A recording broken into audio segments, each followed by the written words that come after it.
શહેરના નવી ધરતી, વાડી તથા માંજલપુર વિશ્વામિત્રી વિસ્તારમાં પીસીબીની ટીમે રેડ કરીને દારૂનું વેચાણ કરનાર લિસ્ટેડ 2 મહિલા બુટલેગર સહિત 3 જણાને ઝડપી પાડ્યા હતા. વડોદરા શહેરના વિવિધ વિસ્તારોમાં પીસીબીની ટીમે દારૂ અને જુગારની પ્રવૃત્તિ સામે સપાટો બોલાવી છે. ત્યારે 28 જૂનના રોજ પીસીબીની ટીમને બાતમી મળી હતી કે નવી ધરતી ગોલવાડ ખાડામાં રહેતી મહિલા લક્ષ્મી સંજય માળી દારૂનો ચોરી છુપી વેચાણ કરે છે. જેથી પીસીબીની ટીમે બાતમી મુજબના સ્થળ પર રેડ કરી હતી. ત્યારે મહિલા સ્થળ પરથી ઝડપાઈ ગઈ હતી. તેની પાસેથી ₹3000નો દારૂ કબજે કરી કારેલીબાગ પોલીસ સ્ટેશનમાં સુપરત કરાયો હતો. જ્યારે તેના પતિને વોન્ટેડ જાહેર કર્યા છે. મહિલા બુટલેગર સામે કારેલીબાગ પોલીસ સ્ટેશનમાં 27 ગુના નોંધાઈ ચૂક્યા છે.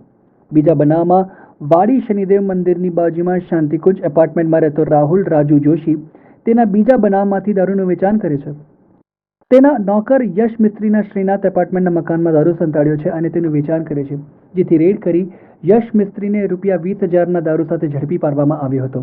હવે ત્રીજા બનાવમાં વિશ્વામિત્રી ગણેશનગર પારસી પિસ્તાની દિવાલ પાસેથી જ્યોશના ઠાકોર દારૂનો ધંધો કરે છે તેવી બાતમીના આધારે રેડ કરીને જોશના ઠાકોરને ઝડપી પાડી તેના પતિને વોન્ટેડ જાહેર કર્યો હતો. તેની પાસેથી ₹19,000નો દારૂ કબજે કરી માંજલપુર પોલીસને સોંપાયો છે.